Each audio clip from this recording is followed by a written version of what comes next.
according to his purpose. It doesn't matter what you're going through. It's going to work out.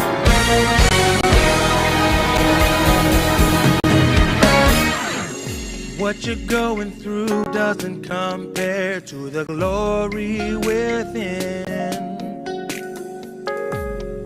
If you are to suffer, then you are to reign with him.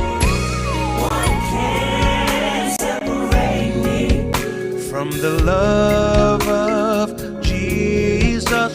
Nothing separates me from him. And we have a promise that says all things.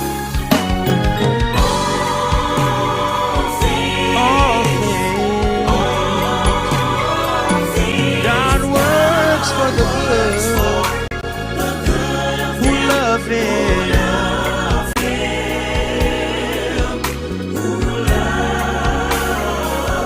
all things, everything,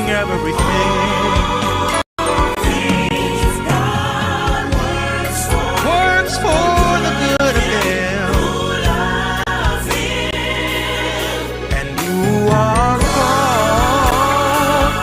what you're going through, say. What you're going through doesn't compare to the glory within. If we are to suffer, then we are to reign with him.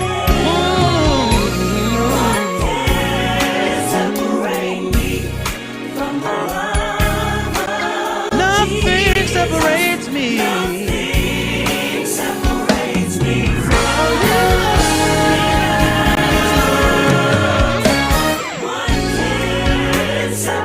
What can separate me? Jesus, nothing separates me from him. And we have this promise. All things, everything,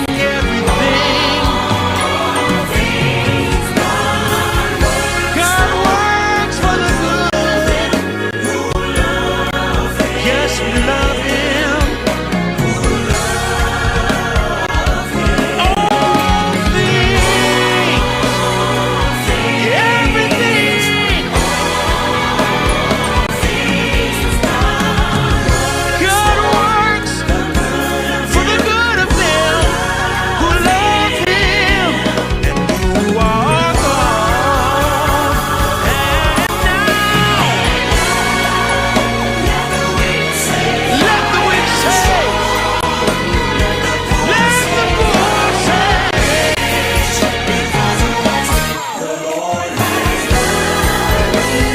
and now, let the weak say,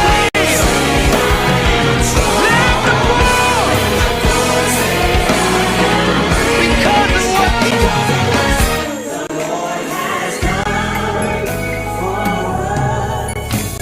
And many of us have probably heard this song before.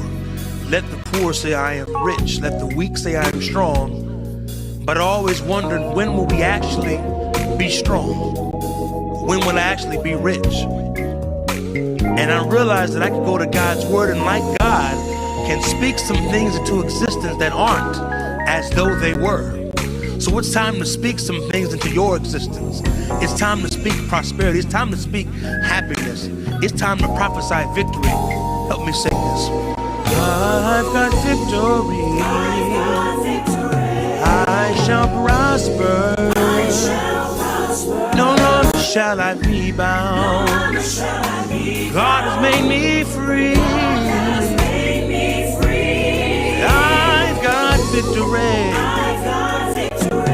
I shall prosper.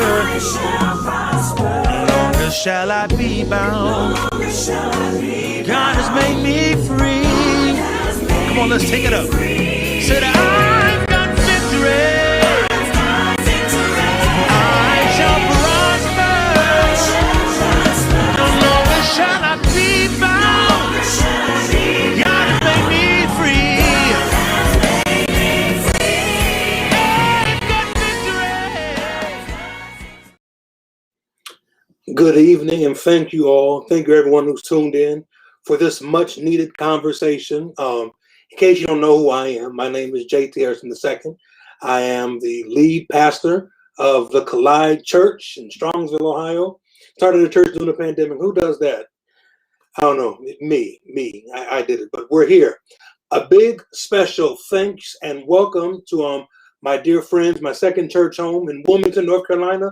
Freedom's Way is in the house tonight. So thank you all for being part of this. And my good friend and brother, Bishop Garnett, thank you for having your members be here. So we're looking forward to take care of your questions, to answer them to the best of our ability. Real quick, why are we here? As I've said before, this might be your first time watching this conversation or seeing me engage this in any form. Why are we here? COVID-19, that's why we're here. We have prayed, the saints prayed, the saints prophesied, the saints spoke in tongues. And I don't say that disparagingly, but what do you do when the answer is no? We believed all 2020 that COVID would just go away, right? It didn't. It's still here. And not only that, it's adversely affecting our communities. I'm in a teaching series right now called Navigating Next After No. What happens when you're trying to move forward in life, move forward in something, and the answer seemingly is no? I think of the people from Thessalonica who, like the Apostle Paul, thought Christ's return was imminent. They thought he was coming like in a few days. So what did they do in hopes of it? They stopped going to work. They stopped doing their daily activities, and they just prepared for the return of Christ.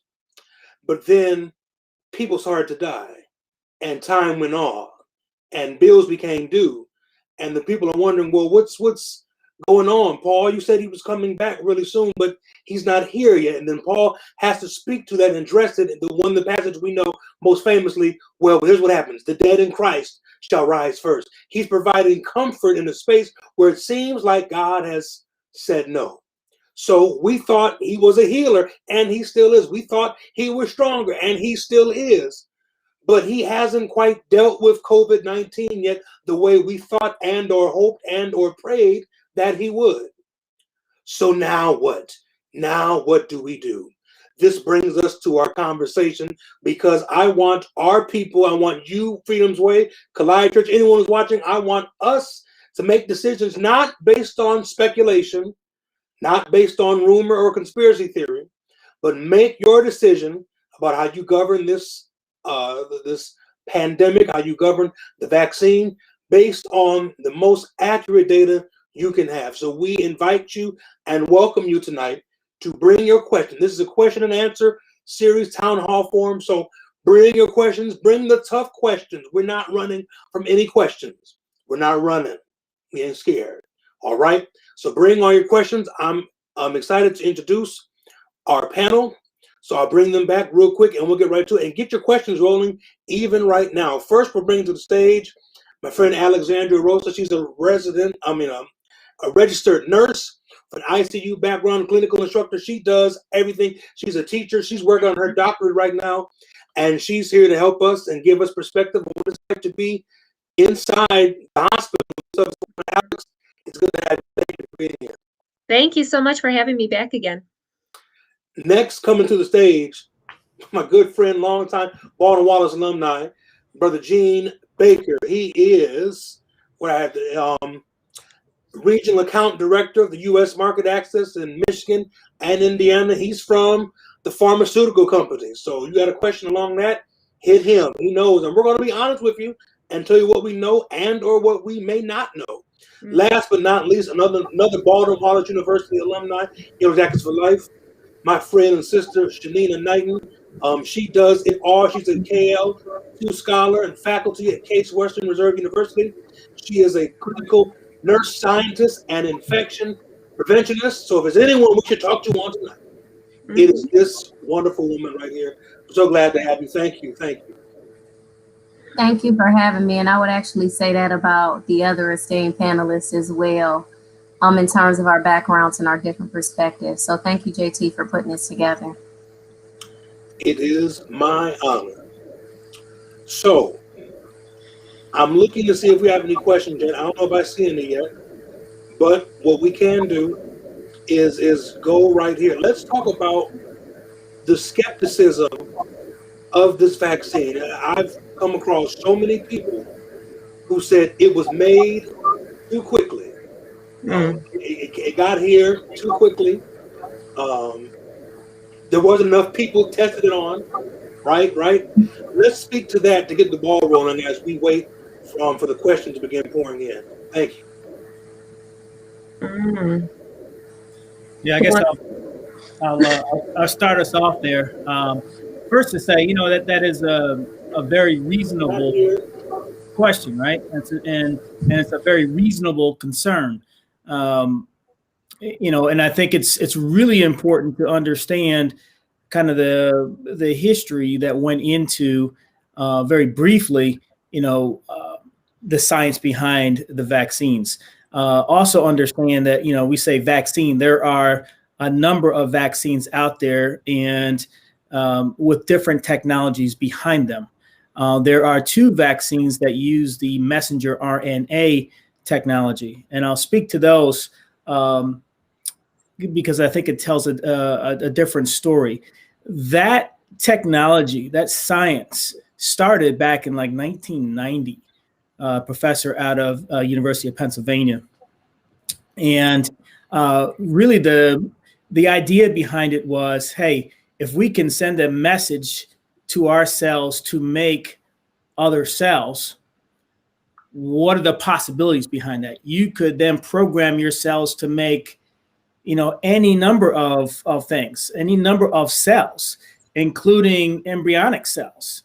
And if you can make embryonic cells, you can cure all kinds of paralysis and all kinds of things. So the science behind it, once it got going, was like, whoa, what are the possibilities? But in the beginning, it was this idea that didn't get a lot of funding. And then over the years, different scientists came on board, the science improved, they made some progresses. And so they've been studying this, I guess is the point, without getting too much into details, since early 90s. And then that's come all the way through the 2000s, all the way up to today. So companies have formed, the science has gotten a lot bigger, better. You've gotten a lot of research. I mean, billions of dollars has gone into these companies for research. So you look at that. So that's been happening. Studying across a number of different things, from cancer to other disease states, not just viruses. And then you look at what happens with the coronavirus. We say, well, how did all of a sudden we get this vaccine? Well, we didn't just all of a sudden learn about coronavirus. I'm sure many of you have heard that there's been coronavirus out there. So yes, there's been coronavirus out there, which means that scientists are very familiar with the family, the genus of coronavirus. Now, this particular subspecies of it was new, right? But they knew enough about the family to be way ahead of the game. Next, you had to think about, okay, we got this pandemic, and why didn't they make this vaccine before? Well, money.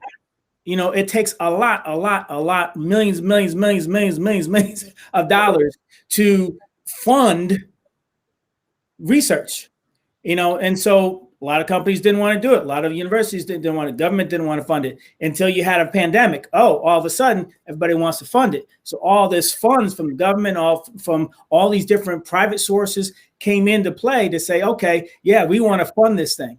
So then the companies that were involved in it started to put the money into it to research. So the structure, the scientific structure was already there, so that wasn't just overnight.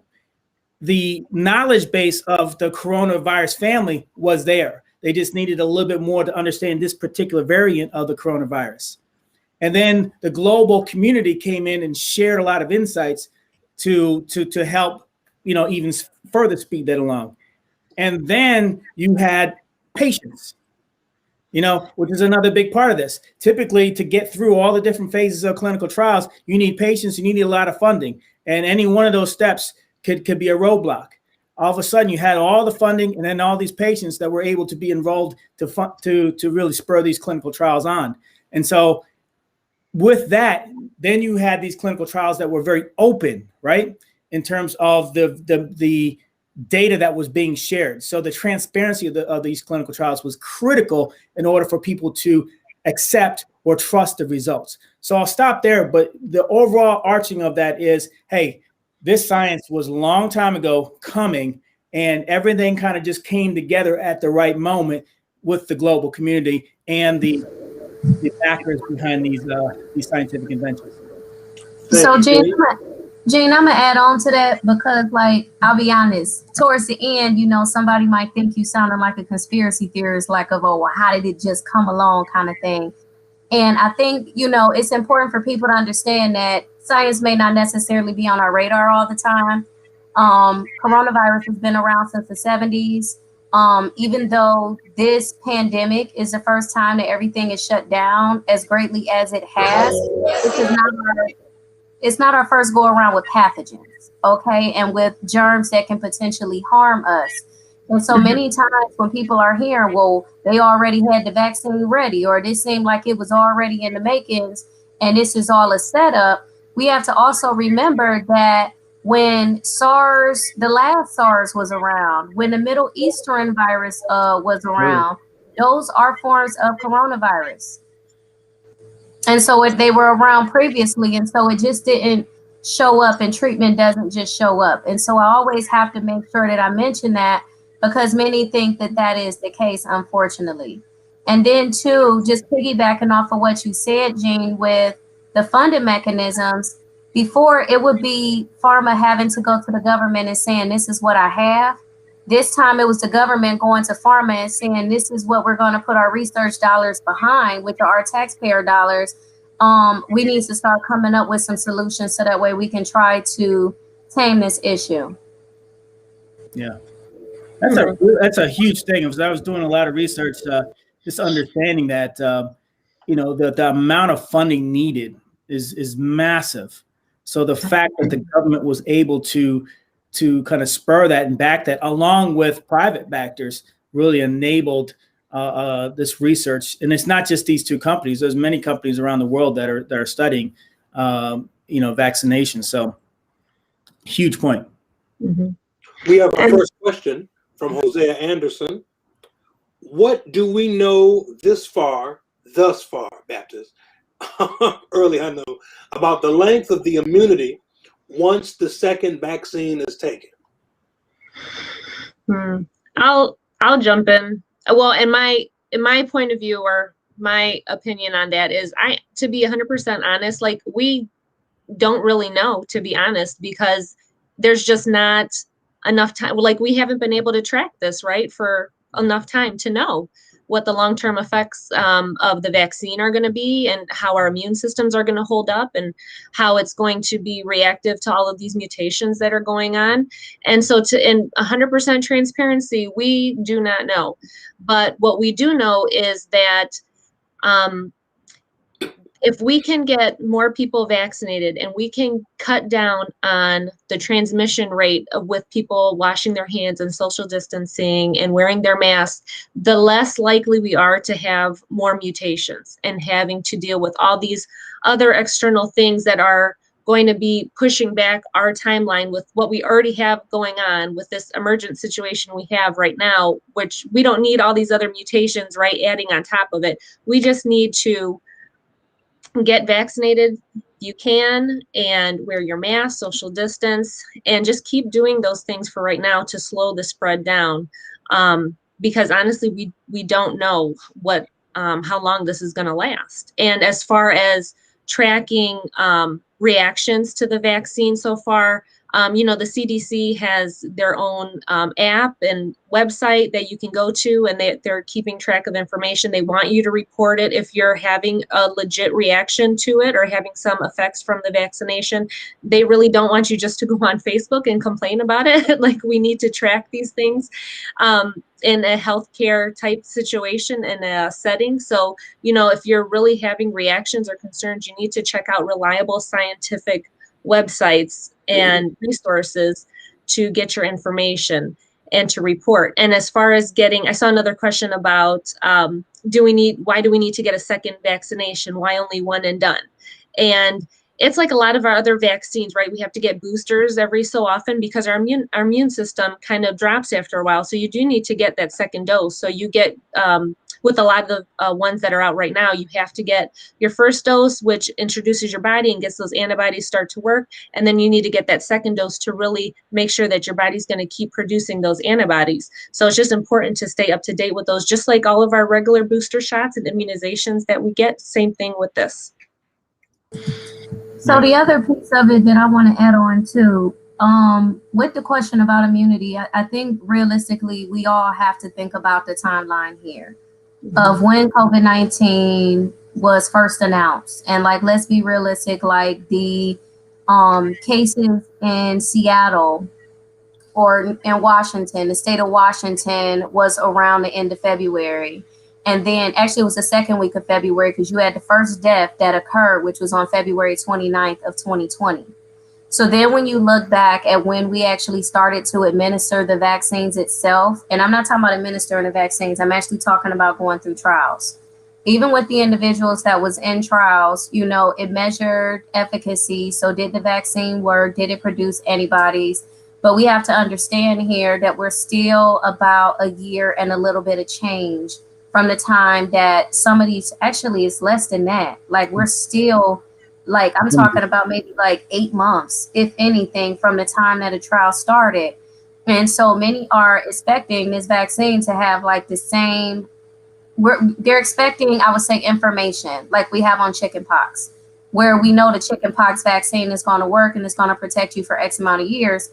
And truthfully, we just don't have that information right now. It is promising in terms of like, you know, there are certain vaccines, which are Pfizer, the BioNTech, and the Moderna, which is said to protect for up to 2 to 3 years. But we honestly don't know if this vaccine is going to be something that's going to be annual, like the flu shot. Somebody mentioned too, as Alex was mentioning about the doses, like, you know, why 2 doses? There are other vaccine candidates that are starting to surface, such as Johnson & Johnson, you know, who's saying that there may be a potential of a 1-dose vaccine opposed to 2. But just as she mentioned, our body does need boosters. And so it is very well that we can be looking up at a situation of where the COVID vaccine needs to be given annually. When it comes to the strains itself, nothing stays the same. We don't stay the same. So after this conversation, we're going to be forever changed. After, you know, when we walk outside and we get different experiences, we're going to change. So this virus is not going to stand stagnant and just decide that, you know, we're not going to mutate strains. The difference is, though, and what they're finding is that it is mutating less than the flu. So flu has a greater variation than what we're finding of these strains of COVID-19. So it's not showing that these vaccines should not have some sort of effect towards these additional strains. But to the case in point, the goal is to try to slow it down. And vaccines are a method of trying to slow down the spread as well as herd immunity. So it is a method to try to slow it down. The fewer people that this virus infects, the less chance it has to figure out how to mutate. Mm-hmm. Yep. I want to go back to something quickly earlier, then I'm going to throw another question out there. Because I like to put things in layman's terms, right? So the funding piece for the research to get a vaccine, right? Let's think about that a little practically, right? Let's say you are a carpenter and something happened worldwide that calling all carpenters to come and work on wood. You want to get paid, right? Yeah. You're not going to price gouge in the midst of a global carpentry pandemic. But it's rather absurd to assume that you would just render your expertise and services in life for free for the next 2 years to better the world. So when we think of funding, we got to think of like, you know, that's in the lab somewhere. That lab needs oil, gas, heat. It needs light. It needs someone to open. It needs security guards. Keep them safe. And the people that work there. So you think, you know, funding, I don't want it to get lost in a rabbit trail of like, oh, they're trying to get paid. Well, that's precisely it. Everyone wants to get paid. People who's researching it, people who's giving out their time. But that's that. We have a question right here. Jay, Yes, sir. when we think of funding, I think people are thinking, and in many cases, rightfully so, well, pharma is they're going to get a big windfall out of this. And it's not a simple answer. Vaccines in general can often be what they call a loss leader. It's a tricky science, just in terms of, okay, you're making something that will be a one-time dose, twice, maybe boosters. It's not something like a medication that people will take every month, where you're going to have steady, profit. So you got to consider that one thing. Two, some of these companies like AstraZeneca and others have said, you know what, during the pandemic, we don't want to, we'll charge at cost. Okay. And then once we get through the pandemic, any other, profit that they potentially make, they'll work that out. Other companies are charging at cost and then a little bit more. So it kind of depends on the company. It depends on what they have. Some of these companies, they don't have anything. They've never even, like Moderna, they don't have a product to the market yet. So they need this capital. So they're not going to say, hey, we'll just make this at cost. No, they need this capital to pay for all the things that they've done up to this point and then moving forward. So there's, versus another company like a Pfizer or J&J or Sanofi, whatever, that make vaccines all the time and make other products. They have, a bigger base of a portfolio to rely on. And then you got to think of, okay, as we vaccinate, and this is the other part of the loss leader, some companies, the richer companies, they're going to pay more. But when you vaccinate for something that's can be a pandemic, a global pandemic, you got to get that vaccine across the world to stamp out this virus. Well, there's a lot of countries that can't afford it. So when you think about manufacturing a vaccine, you got to think about supplying that vaccine across the world. So the richer companies will pay for more of it, but you got to get that out across everywhere. So all these things that go into a company, setting a price for a vaccination. But during this initial pandemic, it seems of the companies are saying, okay, we're going to take this at cost. We're going to work together to get this vaccination out to stamp down this pandemic. But I think that's the thing that's, and this it has to do with science, but it doesn't. And I honestly think it comes down to how we function in our own lives. Meaning, yes, while I would like to be altruistic and give everything for free, I still have to live, and all of us do.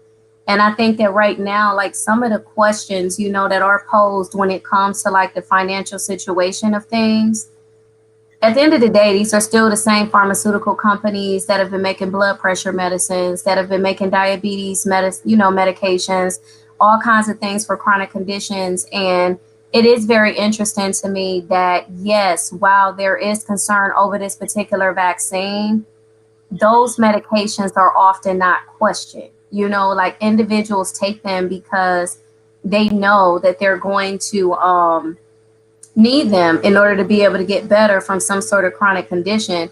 And so I think the cost thing, the fact that we are at a point in time of where people are being given, a vaccine and saying like, hey, there is no charge for it. I find it's like the boy that cried wolf. So it's almost like you've charged me for my medications all of this time. And then now here it is, they're free. And so the skepticism that people have, it is greatly understandable. But it can also be the boy that cried wolf on the other side, and that this could actually be a solution that works. But here it is, you don't take it because of the skepticism and you end up suffering. And so that is why it's important for the information to be shared in a transparent manner, to understand that, no, we're not looking at a perfect solution, but there are some individuals that have chronic conditions and situations that honestly, it's like if COVID gets a hold of them, they're almost on the verge.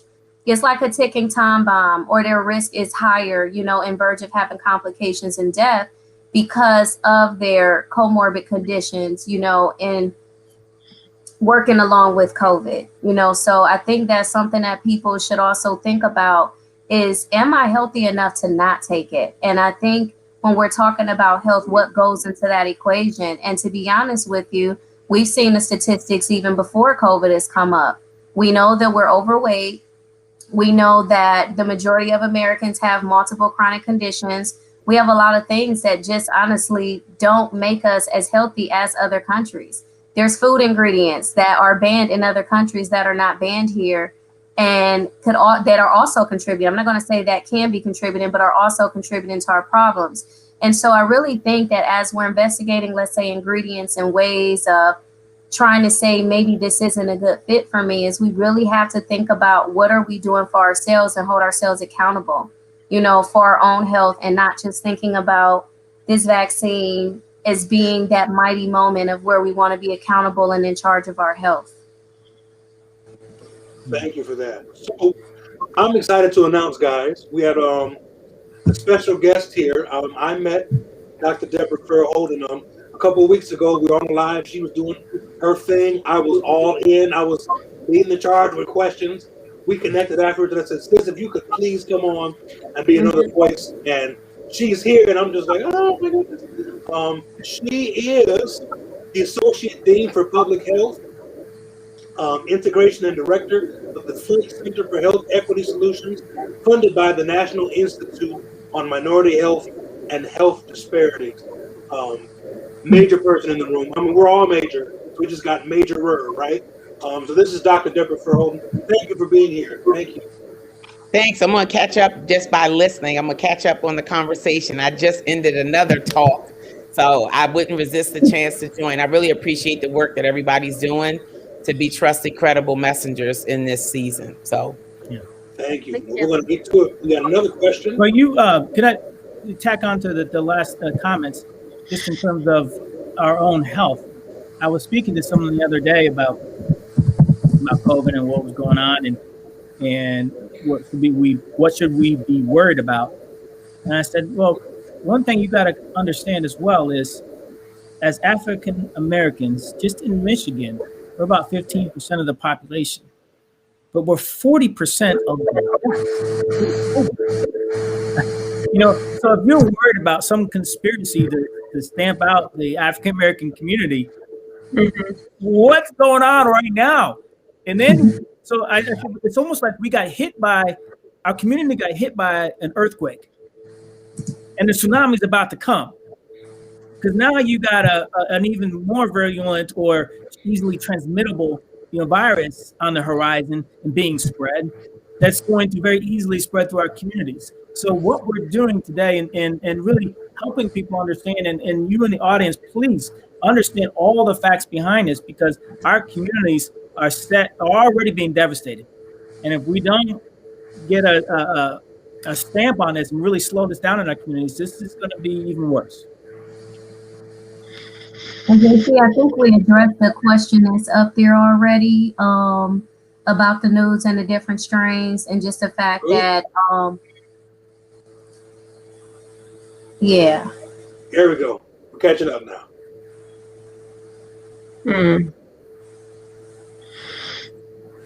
Yeah, I think we alluded to this one too. Right, we just touched it, honestly. Well, sis, Audrey White, if you feel we answered your question, if we did not, hit us back. We'll do it again.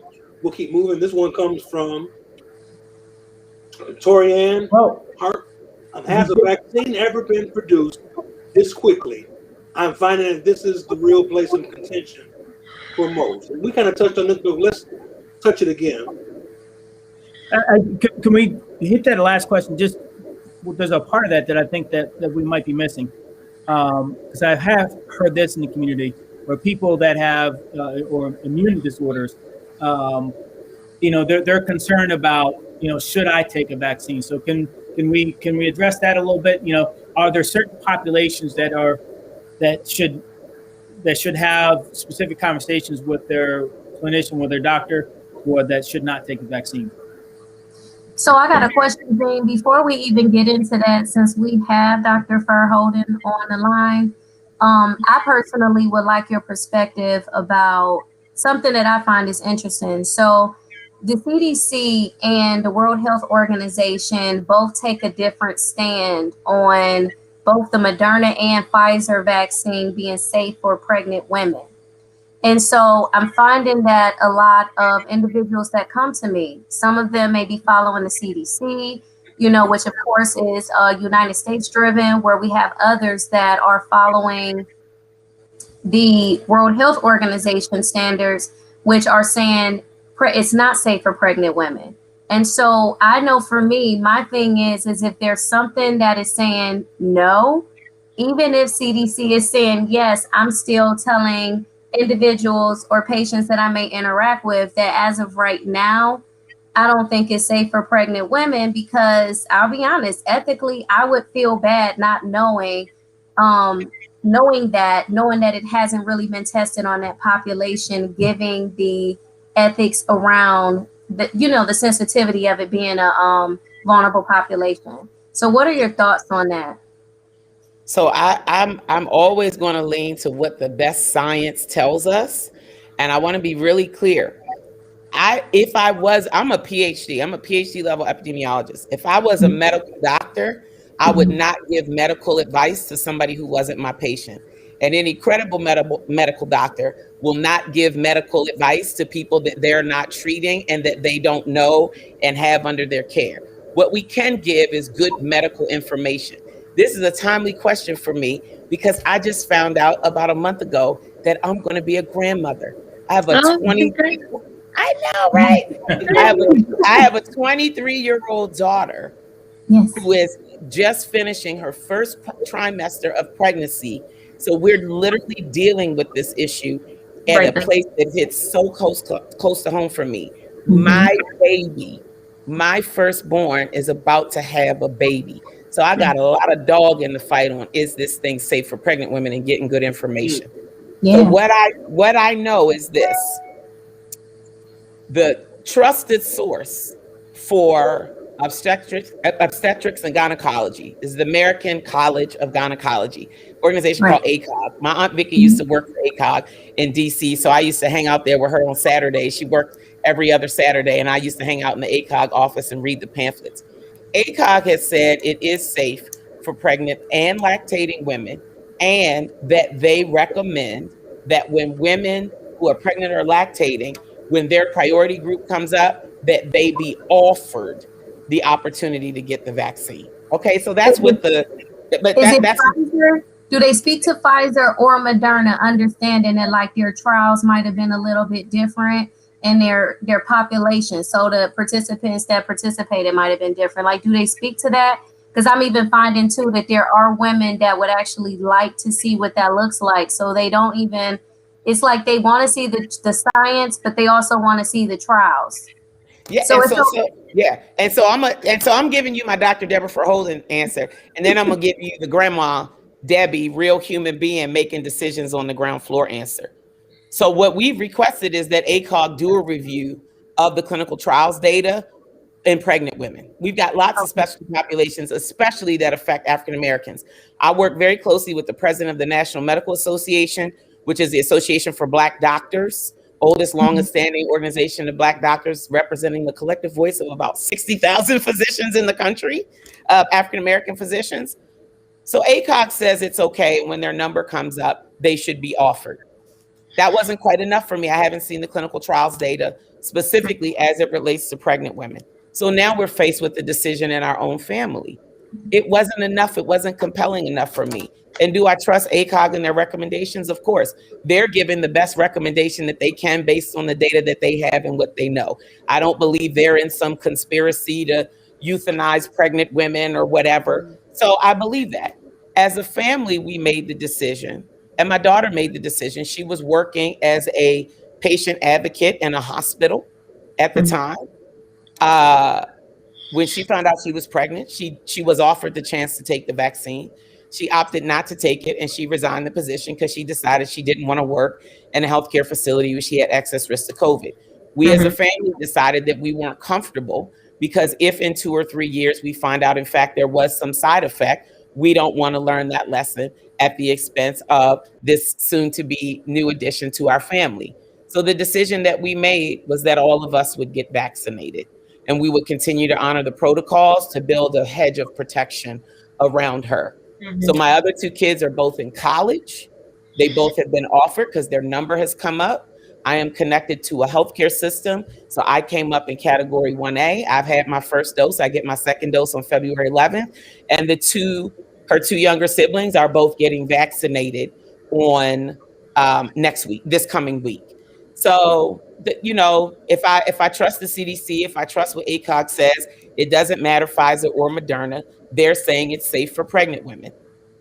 We personally did the soul searching and decided that if this was 2 years after we had 50, 100,000 pregnant women vaccinated, and we were confident that there would be no long-term implication for her or her unborn fetus, maybe she would get the vaccine. But in the absence of that, we've made the choice as a family to build a hedge of protection around her by us all getting vaccinated and continuing to honor the protocols and prevent her from contracting it in the first place.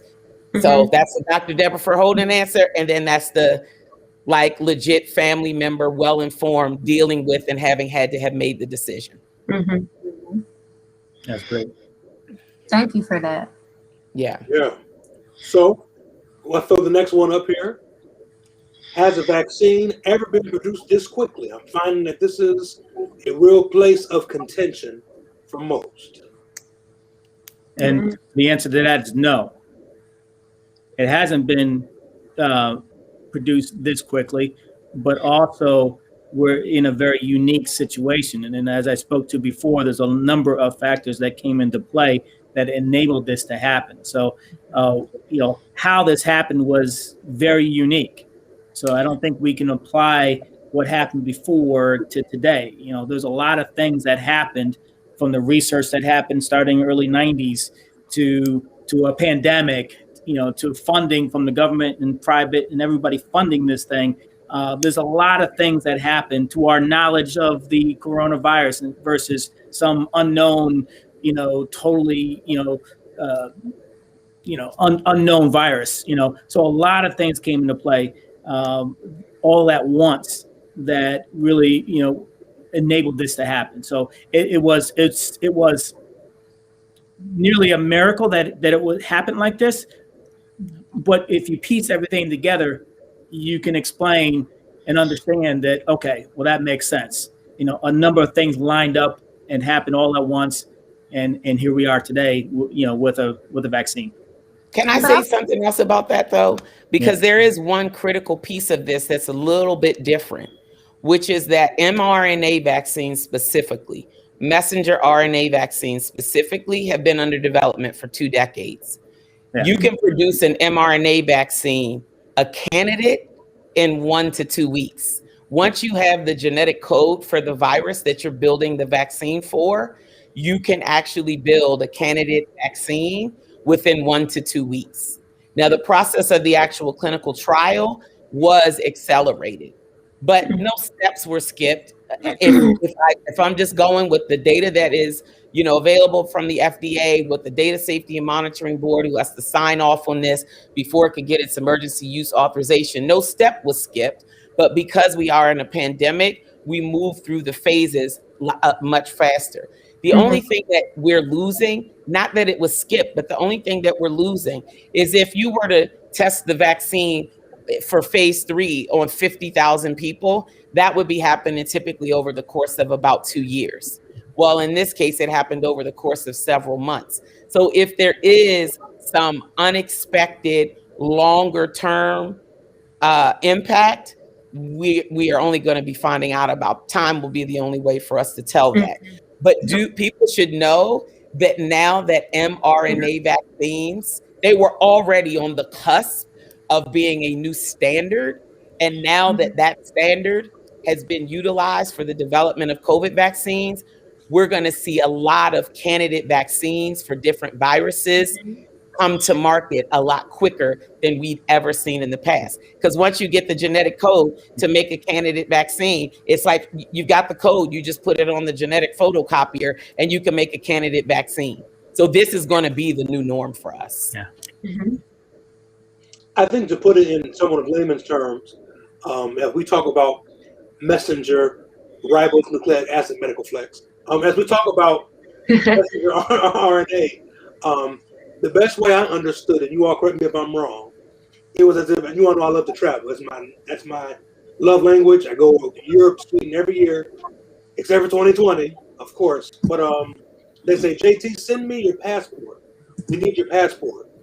Now, I don't deliver my passport in person to the people in Germany or Sweden or France. I don't do that. No, what I do is I take a picture of it, a photo scan, I email it to them, and from that scan, they get all the information about me that they need. Similarly, the way this mRNA works is they don't put the virus in you, they just scan it and email it to your body, speaking metaphorically. So it's not the virus actually being put inside of you, but just a picture of it to give your body all the information it needs about it. Mm-hmm. Well, particularly for this virus, what was critical was to isolate the protein that makes the kind of the key that enables the virus to connect and enter a human cell. So once they figured out that protein, then, as Doc was saying, you put that into the system, into your computer system, and you can then make the messenger to then go into the human body. So, it's fascinating stuff, really. But you're right. Once you figure out what you're trying to replicate, put that into the system, and then make your vaccine. And then, part of the issue was, as they were, working with this technology, was not just coming up with the messenger, right? The blueprint for the human cell. It was, how do you protect that message? For the human body not to break it down before it gets into the cell and tells the cell what to make. So that took a long time to figure that out. And that's the difference in the two storage systems. One is wrapped in a big fat bubble that if left out too long, it's unstable. So to keep it stable, it has to be stored at this really, really cold temperature. And if it's thawed out, it will become unstable. And then the thing that we're getting injected in, it's like it's the ride, right? If you got to get somewhere and it's far, you got to go through a whole lot of rigmarole to get there. You'd rather be in a nice big SUV. It's the SUV that carries the virus to the spike protein to the cell. And if you can't get it there, if the car breaks down, well, then you're just stuck in the car in the middle of nowhere. And that is what would happen to the vaccine that you get injected with if it wasn't properly stored. The ride that it needs to get to the cell would break down, and the thing that you need would never make it to where it needs to go. And eventually your body would just clear it, treat it like trash and clear it. Yeah. And then too, just really quick, I just want to remind people that it's not the same technology, but the H1N1 vaccine had to undergo rapid production, during that time because of what it is that it was doing. So it might not be the same as that process in terms of us getting it out as rapidly. I understand too, like insurance back then, money, the factors of money. So a lot of things were different, but that was still something that once that arrived as being a pandemic, that there was still a mass development and a mass production of it to be able to get it out to individuals, even if it isn't the same technology. And so I just want to say that because I know that there's this, we haven't had a vaccine developed this fast. Maybe not with the mRNA, but we have done this process in the past. And it was just about 10 or 11 years ago, when we were facing the H1N1 pandemic. We have another question. Should we now be wearing 2 masks as suggested by some TV stations? Double enough. I could answer this. I wouldn't take advice on my daughter's delivery from my auto mechanic. So just because the news station said it, I don't. There's doing the most, and then there's doing the least. So people that are walking around without a mask on are doing the least, and the people that are walking around with 2-3 masks on, N95, 2 filters in it, they're doing the most. And I don't know if you've ever had even your mask on for a long period of time. I have such empathy for people that work in the big box stores and physicians. I inhaled my own breath for about an hour in a big box store, and I was over me. I'm like, I would never kiss me if this is what I had to kiss. So I give people the very basic, the match test. The match test. You put your mask on, you light a match, and you hold it 6 inches in front of your face. If you can blow that match out, you've got too much air coming through and potentially too much air coming in that the mask might not be a sufficient layer of protection. If you cannot blow the match out 6 inches in front of you, your mask is fine. We don't need to do the most. We don't need to do the least. If we encourage people to do the most, all we're going to do is mess up compliance. It's going to be too much for people to adhere to, or it's going to be too cumbersome. So I really encourage people. It's simple. It's fun. Everybody in the family, put your mask on and do a family round of the match test. You'll even find a bandana, if you double it over, will pass the match test. A bandana, if you have it single layered, will not. Right. So that's my recommendation. Right, and I'm just gonna add on to that, but it's more so from the infection prevention piece, because that is my expertise, and it does matter depending on the number of layers that you have on. But I always bring this up: if you are not handling your mask correctly, meaning washing your hands before, cleaning your hands afterwards, being conscious of the things that come in contact with your mask, where you're sitting them down at, then you may attribute getting COVID-19 to having on too many layers or not enough layers, but it very well can just come down to you not wearing it correctly or not handling it correctly. And so I oftentimes bring that up as well. There are recommendations in regards to the materials that your mask should be made of, if they are cloth. I know, like they say, like the kitchen towel material, is one of the best that are out there to be able to filter out or, any kind of droplets.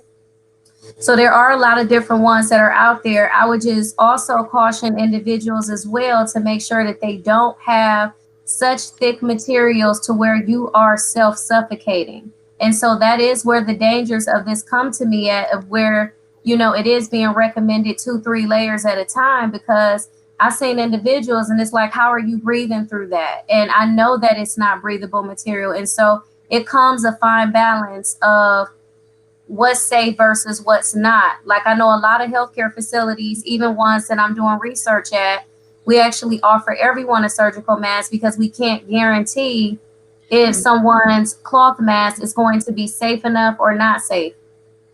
So. Yeah. Wow, this is so good information. I want to let everyone know you can still bring your questions. I'm going to pause real quick to do this. We have a couple of giveaways we want to do. And not going to take a lot of time to do this because I want to honor the time of our panel. But we have here, it says, size large Glide Church t-shirts. This goes to the person who is tuning in from the farthest. So we want to know who's tuning in. We're in Cleveland, Ohio. So let's base it on Cleveland. So who's the farthest from Cleveland, Ohio? All right. Second one we want to do, we have a Pan-African colored shirt by Hush and Do. That's my line in my book, Shameless Plug. And since Black History Month begins tomorrow, what I want to know, whoever can first answer, Dr. George Washington Carver made a feast studying this plant and all the juices. What is that? Please let us know in the comments. And whoever wants a Black Lives Matter shirt, you can have it. Just let me know. All right, back to COVID. AJ said he's on the east side. No, it's so farther than that, for sure.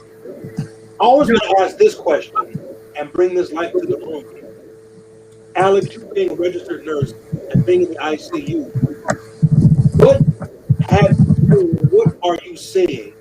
Because people always say, and we do this question a lot, but it's a 99% recovery rate, right? But what are you seeing in the rooms? And I know Dr. Knight, and you can speak to this as well. Everyone can. What are you seeing that you want to push back on people who don't take it as seriously because the majority recover? I think saying recover is different for everybody. Everybody considers recovery different. And I think to a lot of people, recovery just looks like you get sick for a week or a couple days, and then the next day you're right back at it, going to work, you're 100% or back to where you were. And the reality is, for most people that I have been in contact with and that I know personally and have seen at work, it does not happen like that at all.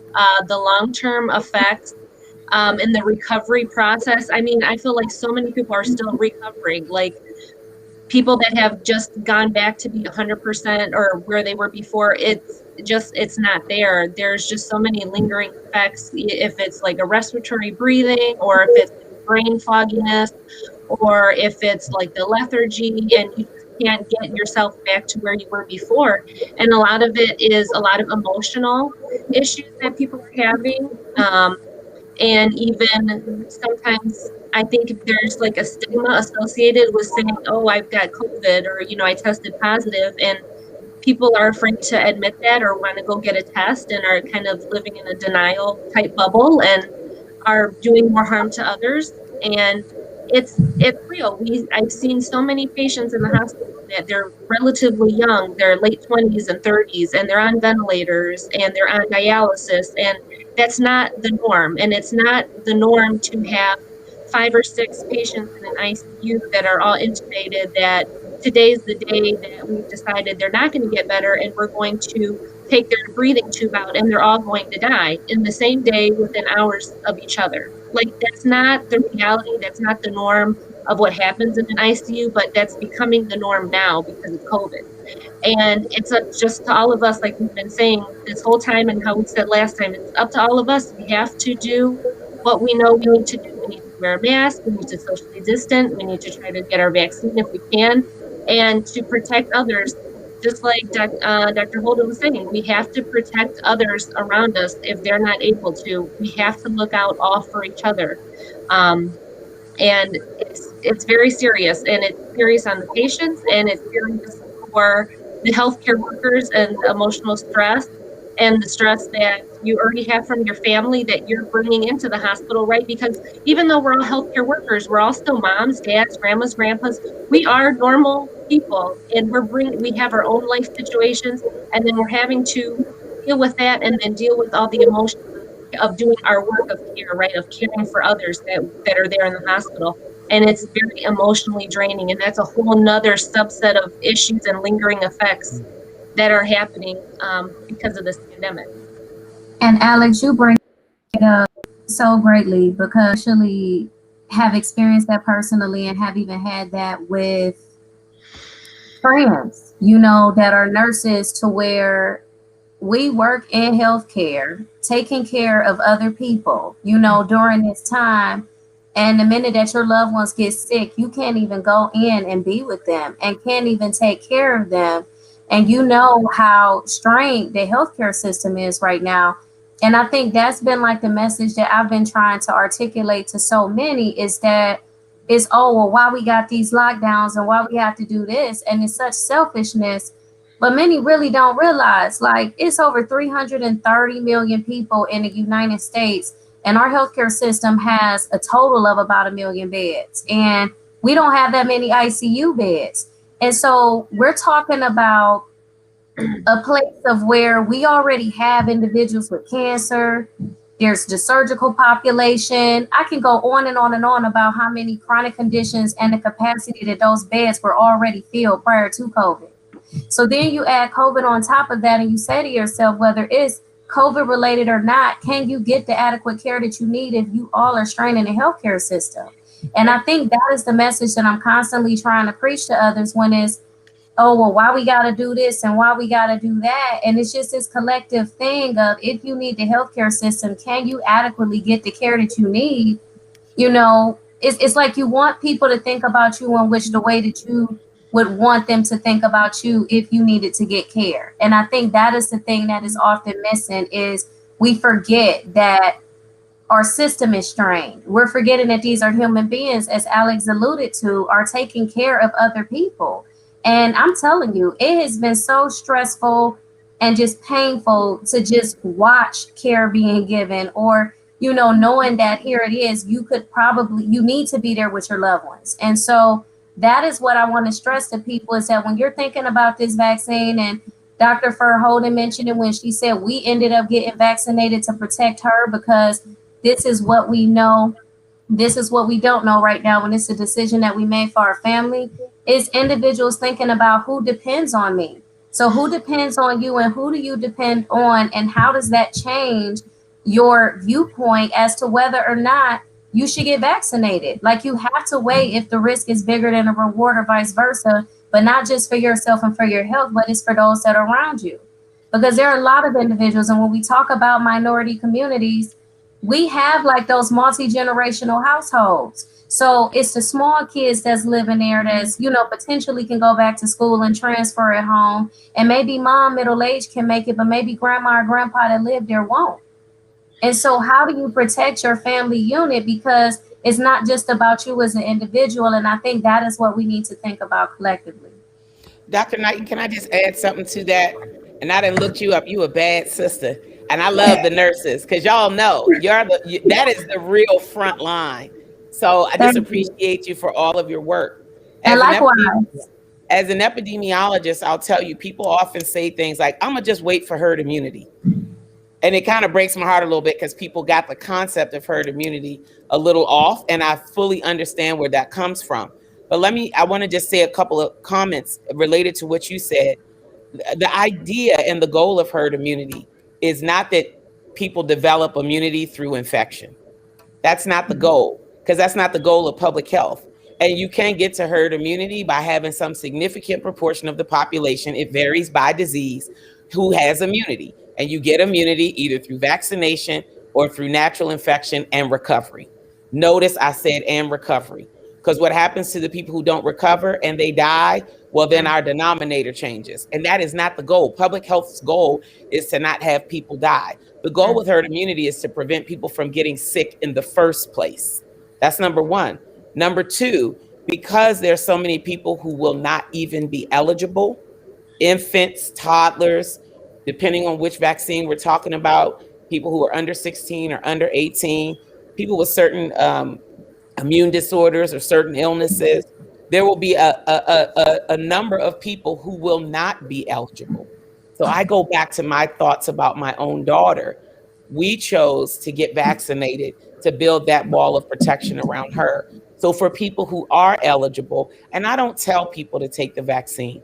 What I tell people to do is do the work, operate from fact, not fiction, do the soul searching, make sure you've got good information and access to good information ongoingly. And we can talk at another time about what different sources are, because I don't think there's any single source for this. Again, I'm not going to ask my great mechanic for advice on my daughter's pregnancy. I want the best OBGYN that Flint, Michigan has to offer, for that. She's actually in Baltimore, and we've got the best OBGYN, a sister who's phenomenal, taking care of her. So I want people to make sure that they do that and operate from fact and not fiction, because for all of those who are not eligible, it will be the actions and activities of those of us who are to build that wall of protection for them. Now you start to locate your. Nope. Did we lose her? Oh Lord, we lost her. You lost it. Oh Lord. Okay. So Well, until she comes back in, JT, because I was gonna say there you go.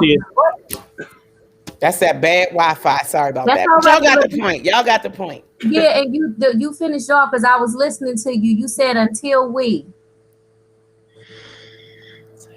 You said I don't until know. we. I was being brilliant. Okay. I don't know when I left. I just know I got kicked I out. got you. The point is this: for those who are not eligible, for those who don't even have the opportunity because of age, because of health status, or other factors, the actions and the wall of protection that those who are eligible can build around them is going to keep them protected and also help us to turn the tides for the community at large.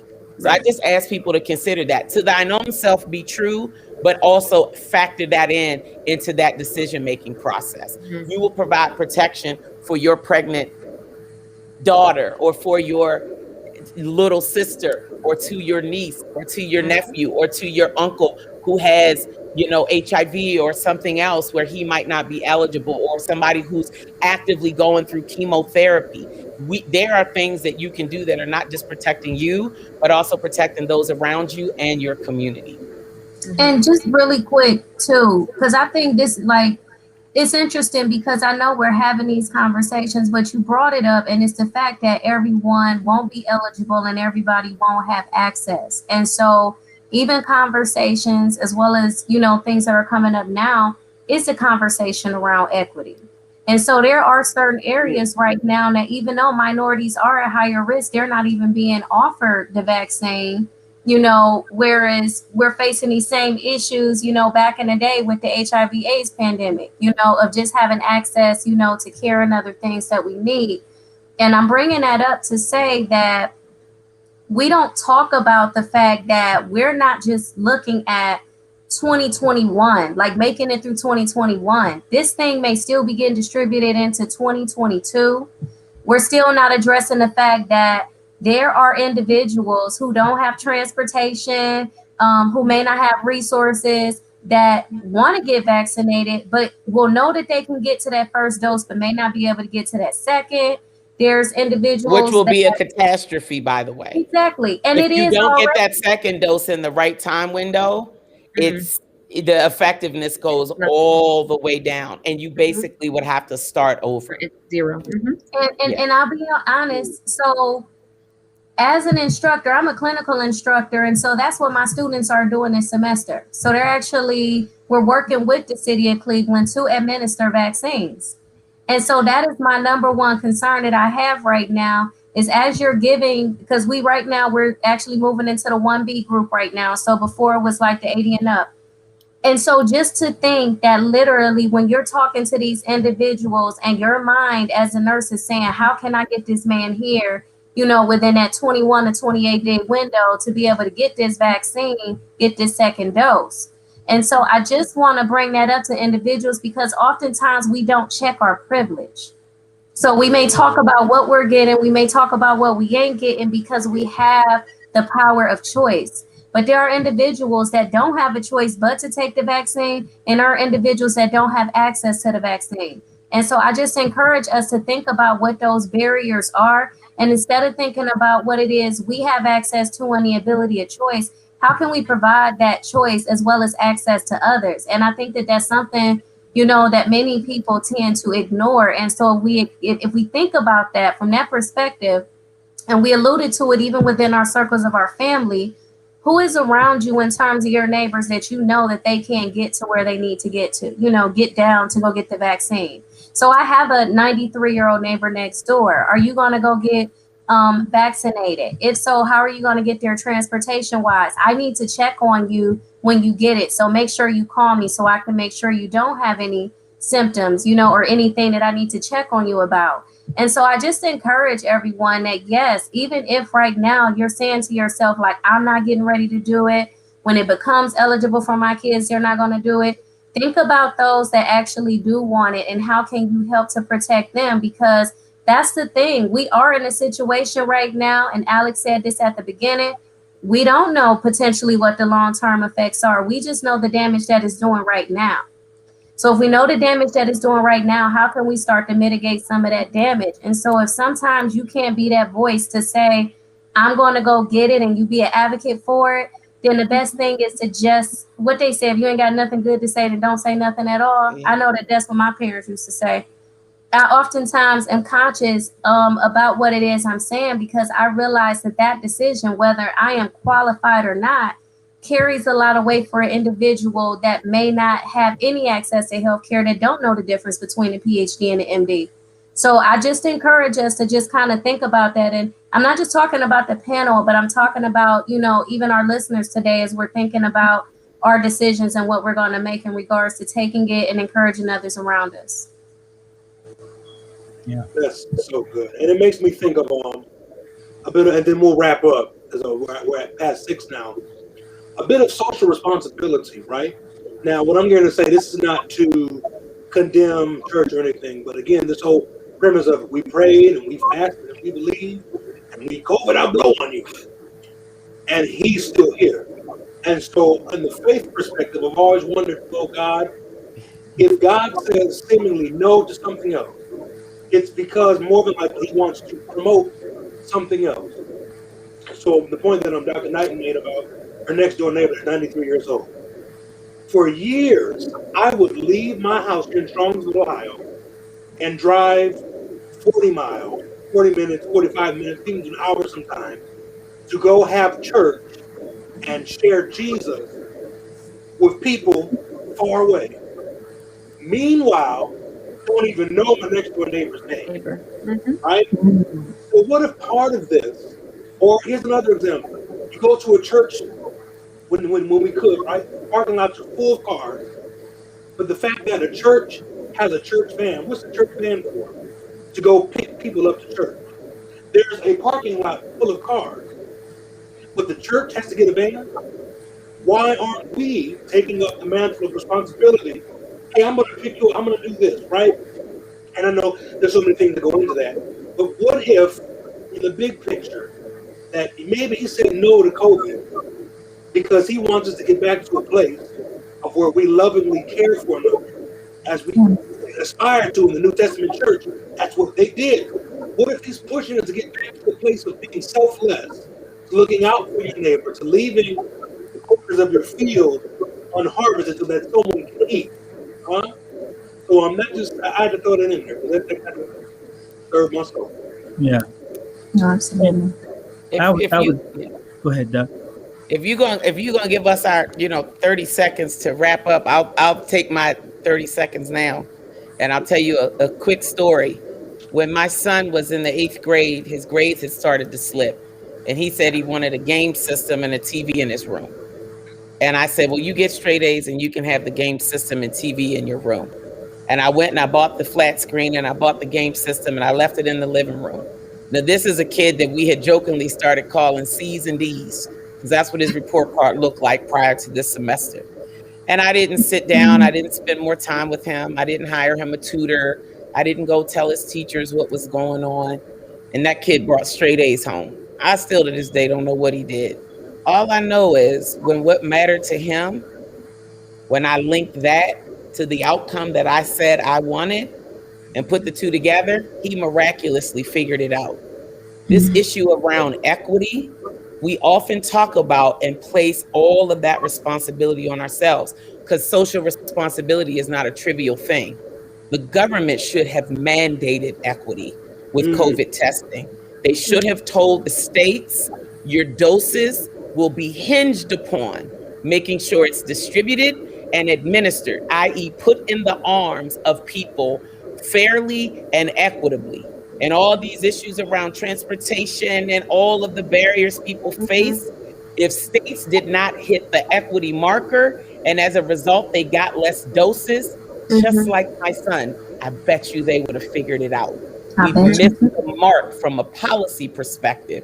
And that is the push and the demand that we are making now on the Biden-Harris administration to mandate equity. If you can't figure it out, you don't get the doses, period. Because if this is going to further inequity, further privilege, further marginalize people who are already marginalized, then it's going to happen across the board. And just Cleveland, Flint, Chicago, Atlanta, I guarantee you, they would all figure it out. But they don't have enough skin in the game yet. So that's what I'm pushing for, a mandate for equity. We won't tell the states how to do it. We'll just attach those doses to the thing to the outcome that we want.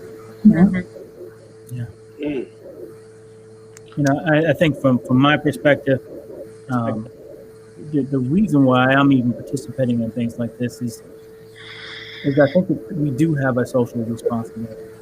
We every one of us has a responsibility to our family and our neighbors to support knowledge and then access to the vaccination. My purpose here is not to convince someone to get the vaccination. That is a very personal decision, and I don't know. I'm not a doctor. You need to discuss that if there's concerns with your physician. But I am around science all the time, and I do have some knowledge that I'm I'm willing to share. And I think we each should be very careful about, everyone that's listening, that will be listening, be careful about what you're putting online and what you're putting out there. I see all these headlines. Well, somebody had a side effect, or somebody died, or, and what we got to realize is people don't read the context of the article. Some people don't even read the article at all. They just see a headline, and then they say, see, yeah, that's why I'm not taking it. And then they tell their friends, hey, you can't take this because somebody died, without understanding, did somebody die, or what was it related to the vaccine, or anything. Without any context, it's so damaging.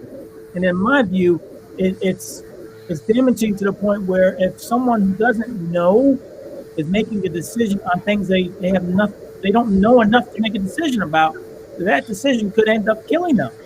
So it's really important that all of us take the time to understand the science, the history, all the things around this vaccination, if you have concern about it, before you convince someone to take it or not, or even talk about it. If you don't know anything, don't say anything, but still help your neighbor and your family get the vaccination. The science is there. Everything that's around this, that's come to this point, supports, in my view, us getting the vaccination, that the vaccination is safe and effective. Ultimately, it's a personal decision, but just please, please, please, be careful of what you're putting out there. Yeah, thank you. For me, I would say, kind of going off of what you were talking about with trust, and what we kind of had started talking about last week too, with the mistrust in the healthcare system and with drugs and the vaccines and everything. And I think for myself, especially, and in the people that I touch with my message and with my teachings and stuff that I do, especially in the Latino community and the mistrust that our community has for healthcare, and with all the misinformation, and then throwing on top of the language barrier that our community had. And where do Spanish speakers get valuable, credible, scientific information, and who does our community have to look up to that is Hispanic, that is Latino, that they feel like they can trust and they can relate to, and that they would take advice from. So that's one thing that I've been really pushing for in what I've been doing, and what I love to hear about is trying to build that trust and trying to show people. And I think that was kind of our big theme tonight, kind of too, in a way, was where are we going to go to, get that credible information, that scientific information, and how to turn all that noise off of all that other information that we have going on. Just like you were saying, Jean, those Facebook articles, and I saw this and I saw that, and that's what I believe now. And it's, we're all professionals. We've all gone to school. We're all educated. Like, we know, right? Like, how many years, thousands and thousands of hours have we spent studying this stuff, and that we know, and we're just trying to put the best information into the hands of these people who will take the time to listen to us, put a little trust in us, right? And to give them the best information that they can to make the best. Wow. So just really quick, and I just want to bring this up briefly because I know, and I'm so excited. So when I tell you, Dr. Holden, I'm going to be looking for information about this work that you all are doing on equity. And trust me, I'm telling you, if you have one of those cell phone calls, okay, with the powers to be, one of the things that continues to come up is there are individuals that want to get vaccinated, okay, and they want to get, of course, the Pfizer or Moderna, because those are the ones that are being offered in Ohio right now. So we don't have the option of just the one dose right now. I have seen individuals that have literally been threatened to be fired as a result of not getting the vaccines, and their employers have told them to take the vaccine, whereas they are still unsure about whether or not they want it. These individuals that are saying that they are unsure are in a situation where they might not have paid time off. So they don't have money in their sick leave banks. They don't have resources saved up. And so the thing is they are essential workers, want to take the vaccine so that way they can have a level of protection, But know that if they take the vaccine and they end up getting sick, even if it's just for a couple of days, they don't have the time off allotted by their employers. And so then they got to run the risk of losing their job by trying to take a vaccine. So the thing is, and I guess I'm bringing this up because I don't have an answer for it. But when she brings up equity, it goes back to our conversation of just making sure that we are aware that when somebody say, no, I'm not taking it, it may be a lot more complicated for them than just saying that they're not taking it. That may be beyond our understanding or what they're willing to share too. I've been crying this out. The myth is that it's all about misinformation. That's a myth. I know because I've been talking to and surveying frontline workers. That is the majority case for many of them. Yes. And then the ones that did go, and most people in my experience are doing pretty good after the first dose. Some people after the second dose are having maybe a day, especially the same day, where they might have a headache or feel a little sluggish, you know, different symptoms that really is just your immune system sort of really getting activated, right? But not exactly the kind of symptoms that you want to have to plow through and take blood or see patients, or it's just, but employers are not bringing that and there's no mandate for it. So literally, I'm like, if they try to force frontline healthcare workers, we will be right on their heels before that gets enacted to force employers to guarantee PTO for people, like special COVID PTO. You can't mandate one without the other. You can't force people to get a vaccine and then force them to be sick on their feet because they did the right thing or did what they were mandated to do, and now they're working and providing care. You don't want somebody providing care who's sluggish and has a headache and a fever. That's crazy talk. But you're right. The myth is it's all misinformation. Some people have seen what happened and validly chose no or said no for now. And we need to respect and honor that too. Wow. Well, this has been a wonderful night. I'm thinking maybe the next conversation we should start on equity and barriers, especially the language barrier as well. So I'm having said that, la próxima conversación y vamos a hablar en español. Que habla español. No, I'm playing. That was excelente though. Great job. No, but we're going to have this conversation again. I want to thank all of our panel for joining us again, and we're all doing this out of the goodness of their heart because we want to see our people do well, right? From